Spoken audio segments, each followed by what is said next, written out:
यह अब तक का सबसे कठिन परीक्षा है, लेकिन परीक्षार्थी जैसे ही प्रश्न पत्र लेते हैं चकित रह जाते हैं, क्योंकि पूरी प्रश्न पत्र खाली है, उस पर कुछ भी नहीं है। सभी यह देखकर हैरान थे और समझ नहीं पा रहे थे कि आखिर परीक्षक के मन में क्या चल रहा है। हालांकि परीक्षार्थी पूरी तरह से भ्रमित थे, लेकिन वे कुछ बोलने की हिम्मत नहीं कर सके, क्योंकि प्रश्न पत्र देने से पहले ही परीक्षक ने 3 निषेध नियमों की घोषणा की थी। परीक्षक और गार्ड से बात करना मना है, परीक्षा हॉल से बाहर जाना मना है, और अपने प्रश्न पत्र को गंदा करना तो बिल्कुल भी नहीं।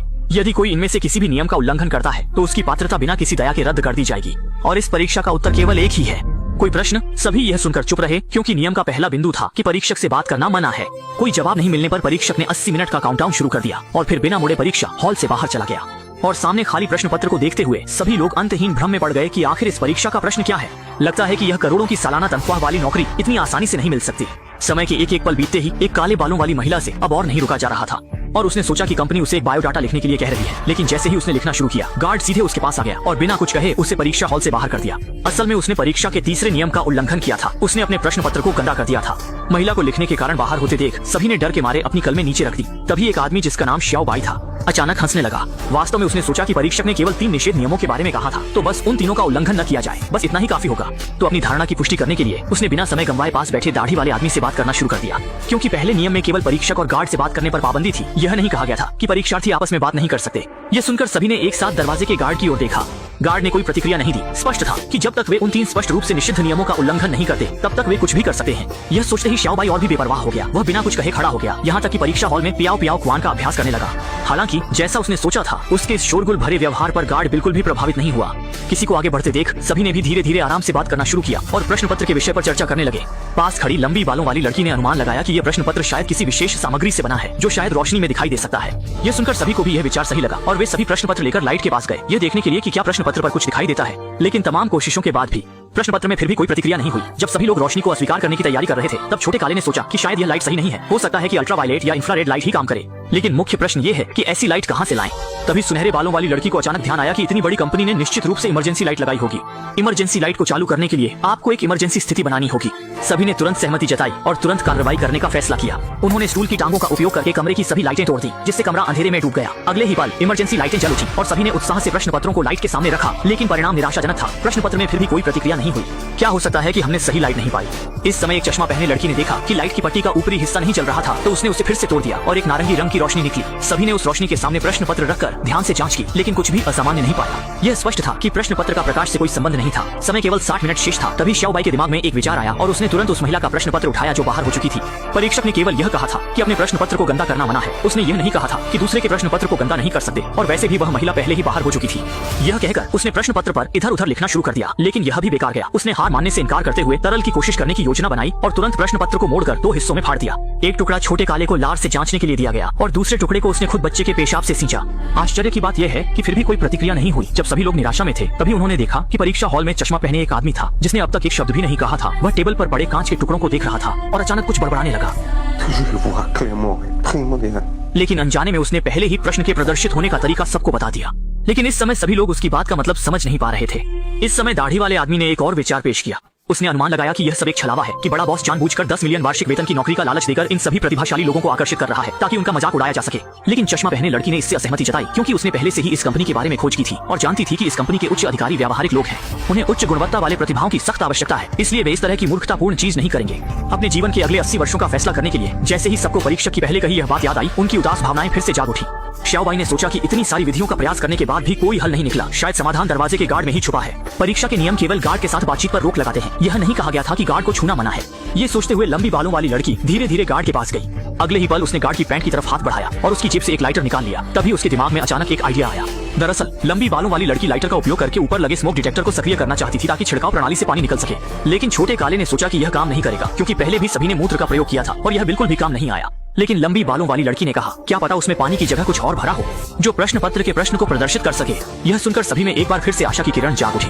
लंबी बालों वाली लड़की बिना कुछ कहे टेबल पर चढ़ गई और लाइटर को ऊपर उठाकर स्मोक डिटेक्टर को सक्रिय करने की कोशिश करने लगी, लेकिन दूरी थोड़ी कम थी।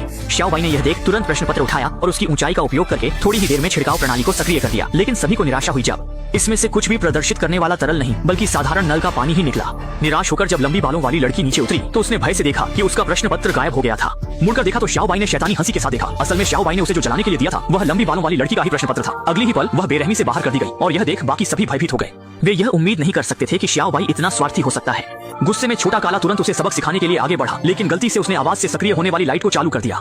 जब रोशनी फिर से जल उठी तो किसी ने सोचा नहीं था कि अधिक लोगों को बाहर करने के लिए छोटा सफेद ने निर्दोष चश्मा वाले आदमी को निशाना बनाया। उसकी चरण दर चरण प्रलोभन के तहत चश्मा वाला आदमी वास्तव में अपनी परीक्षा की पर्ची फाड़ देता है। ये दृश्य देखकर हालांकि सभी को लगा कि यह बहुत अनैतिक है, लेकिन सबने इसे स्वीकार किया क्योंकि इससे जीत की संभावना बढ़ गई थी। लेकिन छोटा काला अब और सहन नहीं कर सका, इसलिए उसने तुरंत एक जोरदार मुक्का मारा। इस धोखेबाज को और लोगों को धोखा देने से रोकने के लिए उसे टाई से कुर्सी पर बांध दिया और उसके मुंह में बदबूदार जुराबें डाल दी। लेकिन छोटा काला अब भी सुरक्षित महसूस नहीं कर रहा था और उसे दरवाजे से बाहर निकालने की तैयारी कर रहा था।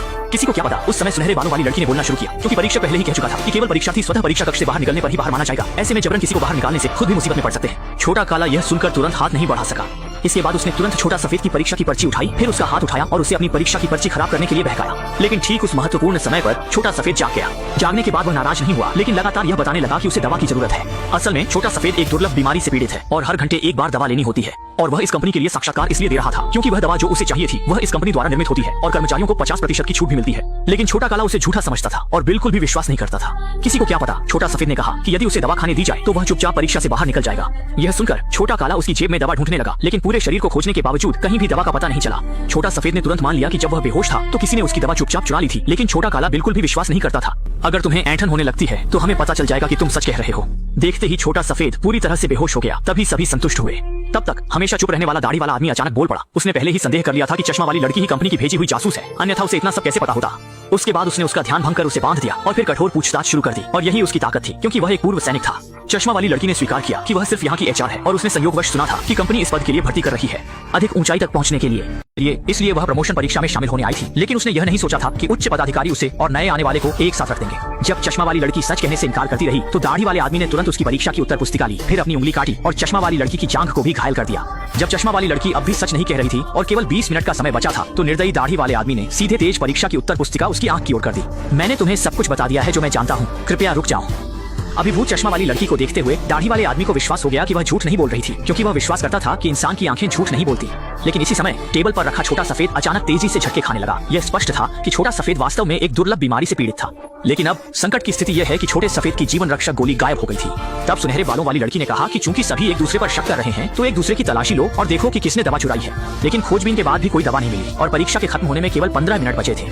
इस समय सावधान चश्मा वाली लड़की ने देखा कि दाढ़ी वाला आदमी जब से परीक्षा कक्ष में आया है तब से लगातार च्युइंग गम चबा रहा है। दूसरे को छुपाते हुए देखकर ऐसा लग रहा था कि वह कुछ छिपा रहा है। तब वह सीधे दाढ़ी वाले आदमी की सीट पर गया और निश्चित रूप से टेबल के नीचे एक च्युइंग गम पाया जिसमें एक गोली लिपटी हुई थी। मूल रूप से दाढ़ी वाला आदमी ने छोटे सफेद के बेहोश होने का फायदा उठाकर उसकी दवा चुपके से चुरा ली थी। लेकिन जब चश्मा वाली लड़की उसे छोटे सफेद को देने की तैयारी कर रही थी तब दाढ़ी वाले आदमी ने उसे एक झटका दिया और गोली गलती से सीवेज में गिर गई। छोटे काले ने यह देखा और तुरंत हाथ बढ़ाकर उसे उठाने की कोशिश की, लेकिन अंतर बहुत संकीर्ण था। 2 महिलाएं कोशिश कर रही थी लेकिन ये काम नहीं आया। उसी समय छोटे सफेद की स्थिति और भी खराब हो गई और उसके नासिका से खून बहने लगा। जब यह लगने लगा कि स्थिति जीवन के लिए खतरा बन रही है, चिंतित चश्मा वाली लड़की ने तुरंत परीक्षा अधिकारी से मदद मांगी, लेकिन यह पहले नियम का उल्लंघन था। अंत में उसे गार्ड द्वारा बेरहमी से बाहर निकाल दिया गया। इस समय सुनहरे बालों वाली लड़की ने अचानक अपने सिर पर लगे हेयर क्लिप के बारे में सोचा और फिर उसने गोली को क्लिप से बाहर निकाल लिया। जैसे ही उसे दवा खिलाई गई, छोटे सफेद ने दवा खाते ही तुरंत चमत्कारी रूप से सुधरना शुरू कर दिया। वह जानता था कि दाढ़ी वाले आदमी ने उसकी दवा चुरा ली थी, लेकिन अभी हिसाब चुकाने का समय नहीं था क्योंकि परीक्षा खत्म होने में केवल 10 मिनट बचे थे। उसे एहसास हुआ कि अगर वह अंत तक जीतना चाहता है तो उसे अन्य प्रतिभागियों को बाहर करना होगा। अचानक उसने गार्ड की कमर पर लटकती पिस्तौल की ओर देखा। छोटे काले ने तुरंत ही समझ लिया कि वह क्या करना चाहता है। दोनों तुरंत ही भागने लगे। छोटे काले ने दूसरे को धक्का देकर सफलतापूर्वक पिस्तौल ले ली और छोटे सफेद को धमकी दी कि बेहतर होगा कि वह कुछ न करे। लेकिन छोटे सफेद ने एक ही नजर में देख लिया कि दूसरा व्यक्ति गोली चलाने की हिम्मत नहीं कर रहा था, यहाँ तक कि वह और भी करीब आ गया। मत करो। मूल रूप से इस पिस्तौल को चलाने के लिए गार्ड के फिंगरप्रिंट की जरूरत थी। छोटे सफेद ने अवसर का लाभ उठाते हुए छोटे काले को पेंसिल से घायल कर दिया। दाढ़ी वाले आदमी भी उसे लेने की कोशिश करने लगे, लेकिन वह भी दूसरे द्वारा हमला करके गिरा दिया गया। इस मौके का लाभ उठाकर छोटे सफेद तुरंत ही गार्ड के पास गए और उसकी फिंगरप्रिंट से पिस्तौल को नियंत्रित कर लिया। लेकिन वह छोटे काले की तरह उदार नहीं था। इस करोड़ों की नौकरी को पाने के लिए उसने किसी भी उपाय का उपयोग किया। फिर तीनों को परीक्षा कक्ष से बाहर जाने की धमकी दी। चूंकि छोटे सफेद के पास एक खतरनाक हथियार था, दाढ़ी वाला आदमी एक नौकरी के लिए यहाँ अपनी जान नहीं गंवाना चाहता था। हालांकि छोटे काले ने आसानी से सहमति नहीं दी। दोनों के बीच तनाव बढ़ गया। सुनहरे बालों वाली लड़की अब इसे सहन नहीं कर पाई और बाहर निकलने की तैयारी करने लगी। लेकिन उसे पता नहीं था कि उसने वास्तव में समझौता नहीं किया था। उसे छोटे काले के पास से गुजरते देखा गया। तैयार, और छोटे काले ने भी समझ लिया कि क्या मतलब है। अगले ही पल लाइट्स आउट लाइट ऑन। छोटी राजकुमारी। रोशनी जलते ही छोटे काले को गलती से गोली लग गई और अगले ही पल वह जमीन पर गिरकर मर गया। छोटे सफेद को लगा कि वह अंतिम विजेता है, लेकिन उसे आश्चर्य हुआ जब उसने देखा कि दरवाजे पर एक पैर अभी भी खड़ा था। मूल रूप से सुनहरे बालों वाली लड़की ने अभी अभी केवल झूठा दिखावा किया था और वास्तव में परीक्षा कक्ष से बाहर नहीं गई थी। जब छोटे सफेद ने हमला करने की तैयारी की तभी परीक्षा का समय खत्म हो गया। छोटे सफेद निराश होकर कैमरे के सामने आया, ये सोचकर कि उसने इतना कुछ किया है, यह पद उसके लिए होना चाहिए था। वह कैमरे के सामने जोर से चिल्लाया, लेकिन अगले ही पल गार्ड उसके पास आया और उसे अपनी घड़ी दिखाई। ये समय समाप्त नहीं हुआ था। पहले से ही चश्मा वाले आदमी ने चुपके से घड़ी की गति बढ़ा दी थी और छोटे सफेद ने परीक्षा अधिकारी के साथ संवाद किया था, जिससे वह नियम का उल्लंघन करके बाहर हो गया। अब परीक्षा कक्ष में केवल सुनहरे बालों वाली लड़की अकेली रह गई थी। वह अचानक चश्मा वाले आदमी की पहले कही गई बात याद करती है कि साफ देखना सबसे महत्वपूर्ण है, और उस समय वह लगातार कांच के टुकड़े को देख रहा था। वह सोचता है कि दूसरे व्यक्ति को निश्चित रूप से कुछ पता है। अपनी आंतरिक अनुमान की पुष्टि करने के लिए उसने जल्दी से जमीन पर गिरे चश्मे को उठाया और एक कांच का टुकड़ा लिया। दोनों को मिलाकर उत्तर पुस्तिका पर लक्ष्य किया। परिणाम असामान्य नहीं था। इस तरह वास्तव में परीक्षा की प्रश्न को देखा जा सकता था। वह अंततः समझ गया, कोई सवाल नहीं। ये पहला प्रश्न था जो हमसे पूछा गया था। ये एकमात्र प्रश्न था जो आपसे पूछा गया था, और सभी को आश्चर्य हुआ कि ये वास्तव में साक्षात्कार का उत्तर था। और इस समय सुनहरे बालों वाली लड़की अंततः जान गई कि यह चश्मा वाला आदमी वास्तव में कंपनी के पीछे का बड़ा बॉस है। वह ऐसा साक्षात्कार इसलिए आयोजित कर रहा था ताकि वह सुनहरे बालों वाली लड़की जैसे समर्पित और दयालु और विवरण पर ध्यान देने वाले प्रतिभागियों को चुन सके। और छोटे काले वास्तव में गोली नहीं लगे थे। उस समय उसे गिराने वाला वास्तव में केवल एक स्वास्थ्यवर्धक गोली थी। अंत में सुनहरे बालों वाली लड़की ने कई कठिनाइयों को पार कर लिया और वह इस करोड़ों की नौकरी की प्राप्तकर्ता बन गई और फिल्म समाप्त हो गई।